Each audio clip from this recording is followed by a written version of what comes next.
So I'm Rich Kilmartin, KB2WAU, the Onondaga County RACES radio officer. Thank you. Bravo.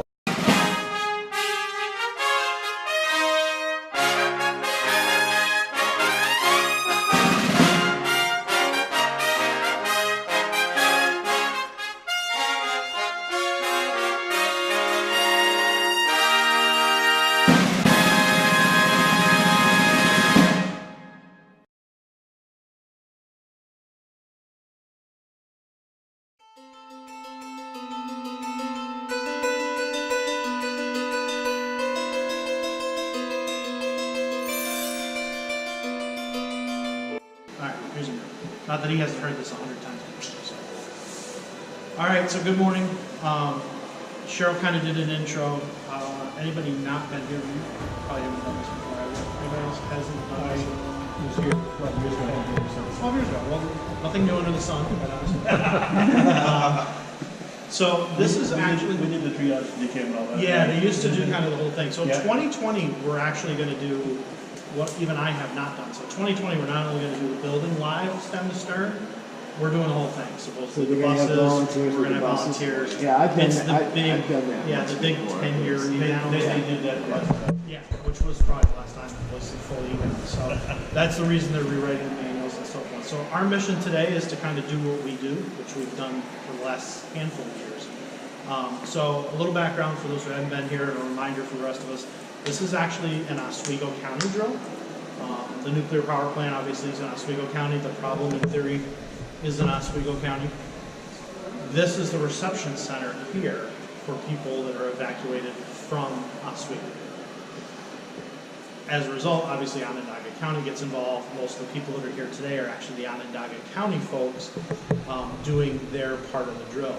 There you will see in the full drill Oswego County Department of Health folks here and quite a few other departments from up there. A lot of it obviously hinges on their ability to get from point A to point B, because as you can imagine, a nuclear power plant going sideways creates a bit of a traffic snarl leaving the immediate area.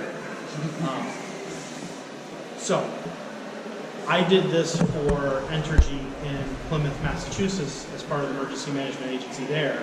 And you can imagine Boston traffic when there's a nuclear problem. So their big focus isn't so much on the building and the internal ops. Their big focus down there is actually traffic control. So the RACES Aries role down there was setting the cones for miles and miles and miles to get folks into the right. They actually use this big state park preserve for filtering people through because there's that kind of volume down there. It's a whole different animal.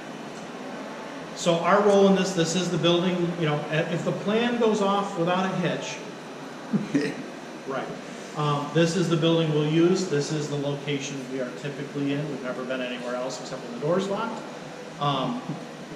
You saw when you got here today, and I don't expect it would be any different if something actually happened. Whoever gets here first has got to hunt down the maintenance guy and get stuff opened up. The breaker panels are kind of self-explanatory, and you know the whole building just is pretty simple. But getting into this room is sometimes the hiccup. Yes, don't expect to have light, power, and heat in that office. When So you may have noticed in the email I said dress for the weather. It is often the same inside as outside. We were fortunate today, somebody had come in and turned the heat on ahead of time. That's never happened since I've been here.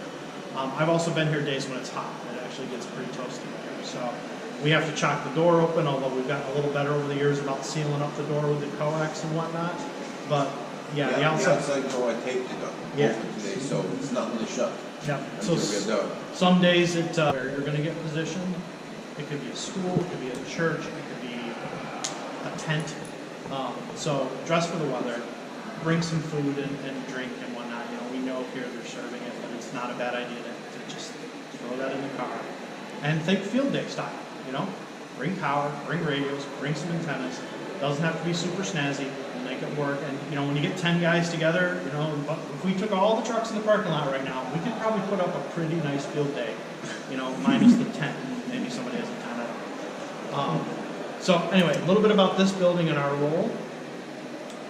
Our role is primarily to provide communications link between Onondaga County and the EOC in Oswego County. So if you haven't been to the EOC in Oswego County, it's fairly similar to ours. It's up by the diner there. It's like a 3-story building. The EOC's in the basement. Ours is in the basement. They have antennas on the roof, mostly VHF, UHF, fusion radios, and you know, the big key is for us to be able to communicate with them because they don't know what's going on here. So some of the things that kind of flow back and forth is, what's the bus situation? How many buses do you, one of the most common questions that seems to have been asked in years past, how many buses are in the loop? So out here, this is where everybody exits to the buses, typically. So they kind of all go by us and they get checked out here. And that seems to be one of the most frequent questions from the EOC. They'll get inundated up there with calls from family, other agencies, whatnot. Where did so-and-so go? So it's kind of convenient for us. We only have to go from there to this table and kind of find out whether somebody's checked through and checked out and what shelter they checked out to. Because most of the folks leaving by bus here are going to one of the area shelters. And which shelters are activated and everything, that varies depending on the situation and the county setup. It's largely a Red Cross function. So Do they allow people to have relatives pick them up here? I don't know that it'll be right here just because of the dirty clean separation, but yeah, folks are not required to go to a shelter. If they can make other arrangements, they can. I would expect probably the far one, where you can use the other gate. So that's pretty typical. So once we get here, and if you haven't done so today, at some point there is a sign-in sheet down by the donuts. Make sure you sign in. It's important for them. Somebody's gonna be in charge. It's not gonna be me.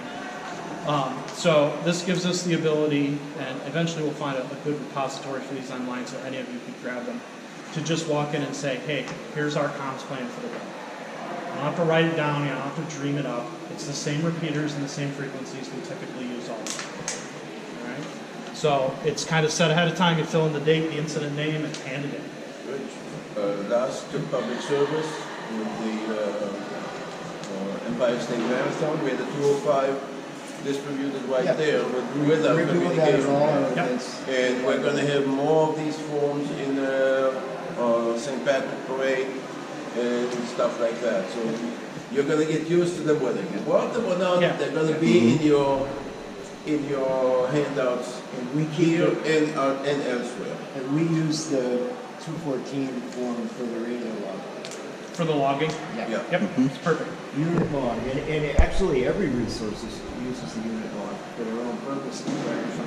But that way we have a timeline and a record of all the communications that took place. And by the way, some of the events want copies of that.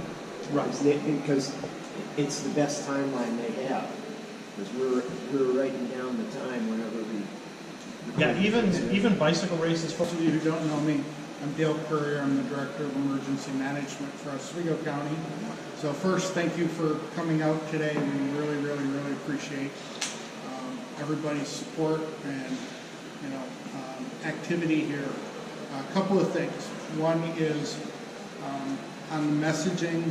I'll give you a real life story of where just the change of one letter, or actually it wasn't a change, it was they couldn't read the person's writing, caused a whole lot of work and a whole lot of discontent. How many of you remember the 1998 ice storm up north? Mm-hmm. Back then I worked for a company called, you might remember, Niagara Mohawk, and I was sent to St. Lawrence County for 29 days. And obviously, with thousands of workers in the field, we were sending orders back for, everything from heavy socks, gloves, hats, bedding, you name it. And one of the things that held up 2 truckloads getting dispatched to us was trying to, and the people getting all the stuff for us did a phenomenal job, but they were having trouble, and purchasing could not nail down where to find 500 chopsticks. Oh my. It was supposed to be chapsticks. Oh my goodness. Now these guys working in the field 50 below zero, faces and lips were taking a beating. But somebody scribbled chapsticks, and by the time it went through the fax and those kinds of things and the handwriting, they thought it was chopsticks. And even a couple times it came up this question, why do they need chopsticks? And somebody said, must be they need that kind of wooden stick to do something. I mean, people actually rationalized, instead of calling back and saying, what the hell are you doing with 5 All the Chinese restaurants were closed. But they were one of the first to open. They were. So, you know, those little things, you know, it's the old Doris Day song, I think it's Doris Day, little things mean a lot. And that one letter changed from chapsticks to chopsticks really kind of bounce things up. Secondly, from a public information perspective, if you remember ICS, it says all public information messaging has to get approved by whom? Public information officer. And who beyond that before? Incident commander. The incident commander. All right, well, although you guys aren't putting out public information per se, you know, stands to reason that if we have something that's this big, that will be the lead story internationally, obviously there's going to be a whole lot of people listening to their radios. And so while you may be, say, sending a message to folks in Oswego County, think about how that message might get received or interpreted or spun up or gotten out to the public when it shouldn't, because somebody out there listening and lurking gets a hold of it and says, wow, I'm going to send this out by all these other channels, I'm going to call the media, etc. So, contrary to a special event, a bike race, that kind of thing, in this type of thing, security of some of the messages is very, very important, because there are some things that may be happening that we need to know between our various locations, between here in Oswego County and the state, and potentially federal agencies that we don't want the public to hear. So my request then is, if you look at the message and you go, would I want to see this on 6 o'clock news if I were in charge? And the answer is no. Or would Mom be proud of me if she saw my name connected to this message? And the answer is no. Please check with the person who's in charge of this facility before you send it out. Because the person asking you to send the message, they're stressed. Their head is going in about 4 different directions, and when we're stressed, we instantly forget what we last learned or what we don't know really well. That's where the forums and the job aids and all are absolutely invaluable. So to them, all they're thinking about is, I need this message to go from here to someplace else for somebody to do something for us or to know something about what's going on, not thinking about the idea that the public may pick up on it and we're not ready for it. So that's, you know, I'm glad to see you're having this conversation, tying it to special event type of activities, because I know our races guys do more and more of them. And, you know, in large respect, this is another special event. And the ICS works as a great planning tool, and so I'm sure everyone will do well. So with that, thank you. And Dale was responsible for getting us the nice new antennas that we've been using last year and this year. So. Yay! The old ones that And by the way, if you're not doing anything tonight, Oswego Races is hosting the winter Skywarn training. It's going to be at the Joint Information Center out by the airport. I think it's at 6:30. So if you're interested, come on up. We've got lots of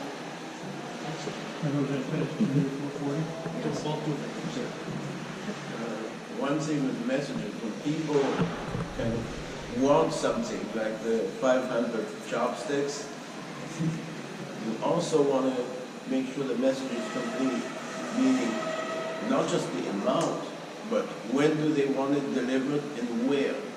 Because if you're asking those questions right now, your message will be complete. If not, you will get a second message and they're going to be, oh, we need those 500 chopsticks by tomorrow 6 o'clock. And then you'll get the third message, oh, we need them by tomorrow 6 o'clock at God knows what shelter. Now it's 3 messengers to send instead of 1. So you can kind of be a little bit more accurate on the first one, and you prevent 2 or 3 more messages being sent, which makes a lot of difference when you have a whole pile. Who, what, where, when, how, why. Yep. So you can read it. Make sure you can read it right there. Well, of course. And that's why that job doesn't seem very glamorous, but it's actually a very important position, is to sit at that table and go over the messages one-on-one and clarify stuff up front. Because, like Amir said, and those follow-up messages very often don't track well. It's not picking up the phone and directly calling that other person. How many of us are here? Any one of us could receive a message. The follow-up message could go to somebody else. And they don't know what you're talking about. Somewhere, yeah, and there's no frame of reference, so now it really gets wonky, So we need. We'll do it as soon as I get this all over. Okay.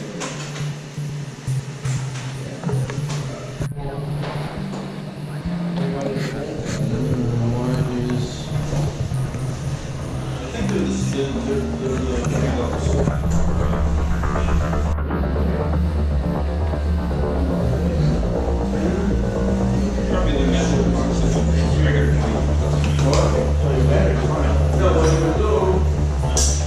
think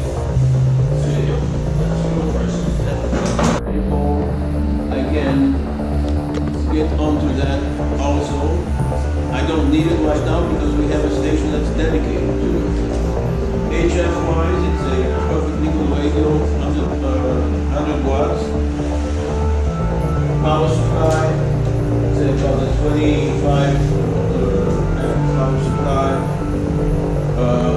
Tuner, small AG tuner, the smallest they have, but it works. Signaling box. Now, one of the tricks with the signaling box is a lot of cables going between that, the computer, and the ring itself. I labeled every cable where it goes, unless it's got a very specific plug that you can't miss. Then it's labeled. It's one of those round plugs where it says where it has to go. If it's for phone, it goes to the phone. If it's the round metal plug in the back of the radio, it says the round metal plug. I don't care what, it's not labeled on the radio, but there's only one round metal plug. So I try to keep it as simple and stupid as possible. The computer itself, it's a Windows computer, Windows running on Windows 10. Seems to be working pretty good. And I have an external speaker which allows me to monitor what's going on with FNDigi. In the real world, when everything is going to be running here with all the noise, I'm going to have earphones. Andre Grono, KD23UB, and here's the VHF UHF digital station for today's radiological drill. You have here a Kenwood TM71A mobile radio for the signaling,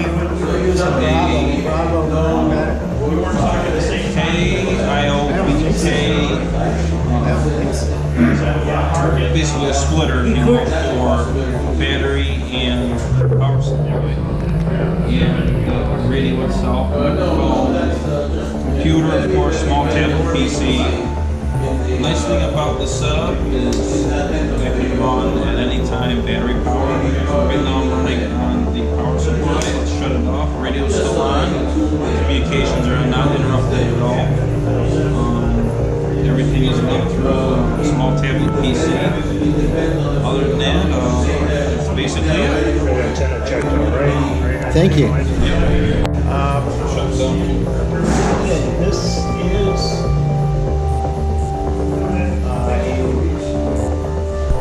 quad band 10 meter, 6 meter, 2 meter 40 radio, which is only being used on 2 meters and 440. This is my regular station at home. I can pack it up and take it with me.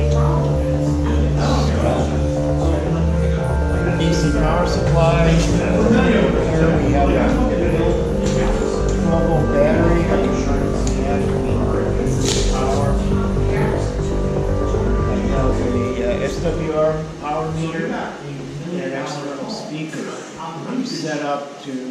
the speaker on or off, and headphones always have audio. Back here.